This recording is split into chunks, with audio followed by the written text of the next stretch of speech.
जिंतूरजवळ भाविकांच्या गाडीचा भीषण अपघात, गंगाखेडचे 4 तरुण जागीच ठार।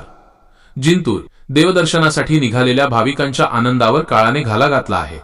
जिंतूर शहरापासून जवळच असलेल्या अकोली पुलावर मध्यरात्री झालेल्या भीषण अपघातात गंगाखेड येथील 4 तरुणांचा जागीच मृत्यू झाला, तर एक जण गंभीर जखमी झाला आहे।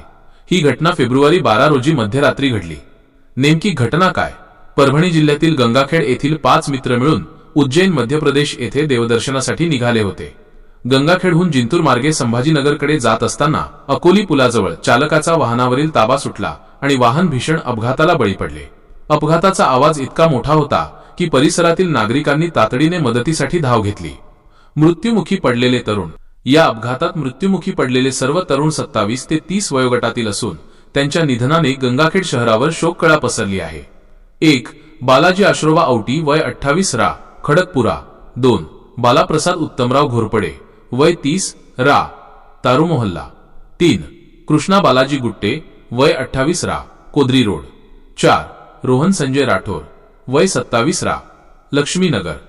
जखमी गोपाळ गणेश रोकडे वय 28 हा तरुण गंभीर जखमी असून त्याच्यावर जिल्हा रुग्णालयात उपचार सुरू आहेत। प्रशासन आणि नागरिकांची तत्परता। अपघातानंतर सामाजिक कार्यकर्ते नागेश आकात 108 रुग्णवाहिकेचे डॉक्टर व कर्मचाऱ्यांनी जखमींना रुग्णालयात हलवले। घटनेची माहिती मिळताच पोलीस अधीक्षक रवींद्र परदेशी यांनी घटनास्थळी आणि रुग्णालयाला भेट दिली। जिंतूर ग्रामीण रुग्णालयात शवविच्छेदन करून मृतदेह नातेवाईकांच्या स्वाधीन करण्यात आले आहेत। पोलीस कारवाई। या प्रकरणी बीड जमादार दत्तात्रय गुंगाणे यांच्या फिर्यादीवरून वाहन चालकाविरुद्ध गुन्हा दाखल करण्यात आला असून सहाय्यक पोलीस निरीक्षक विजय जाधव या प्रकरणाचा पुढील तपास करत आहेत। हृदयद्रावक। अवघ्या काही तासांच्या अंतरावर असलेल्या तीर्थस्थळी पोहोचण्यापूर्वीच या तरुणांचा प्रवास अर्ध्यावर संपला।